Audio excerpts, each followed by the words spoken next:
Seveda vokalna skupina Radost Zgodoviča, naj vam povem, da na sopranu je bila samo sekundo, Tanja Rupnik, na klavirju Metka je rekel, violino Petra Juričin, na govorim Aleš Rec in seveda umetniški vodja Damjana Momčina. Spontan aplavz.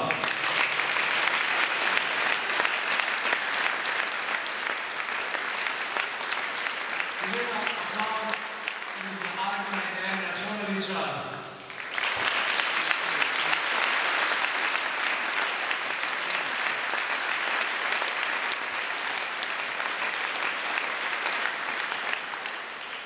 In s tem smo nekako prišli do konca kulturnega dela te otvoritve. Imeli smo ceremonialnega, imeli smo kulturnega, imeli smo tudi malo bedrije govoril, tako da imeli smo tudi malo pedastega dela. Nažalost se vam moramo posloviti. Najlepša hvala za vašo pozornost. Preden greste, naj vam povem še eno poezijo, ki sem jo napisal. Dobil sem inspiracijo in od njih japonskih princesi, ki je bila tako dobra, da je napisala. Moja ni tako dobra, nisem pesnik, vas moti, če počakate, počete. Ste radi slišali? Res? Koliko je všeč, ki znaš lagati, brez da bi se prevideli? Skratka, gremo tako, nekaj ta zveni. Ne vem niti, katera oblika je.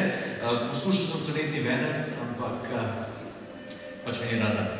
Torej, takole gre. Da pade mazra. Hitri prsti, močen fokus. Deklica ravno kleklat bi začela.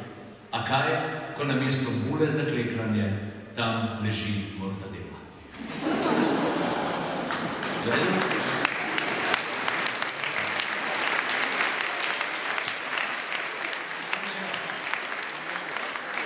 Mogoče ne ravno za znane, priznane pesnike, jaz tudi ne znam poezijo pisati. Dobro, najlepša hvala, res vabim vas na vse prireditve, ki se dogaja zdaj v soboto in nedeljo na festivalu Idrijske čipke, 33. festivalu Idrijske čipke. Najlepša hvala še enkrat vokalni skupini Radost, Arminu in Erinu Čoraliču za ta prelep kulturni del. Jaz moram reči, da sem kar malo odpeljal, tako da niti ne vem več, kaj moram še reči. Tako da, najlepša hvala za vašo pozornost, lepo se imejte in uživajte še naprej in seveda se vidimo na 34. festivalu Idrijske čipke.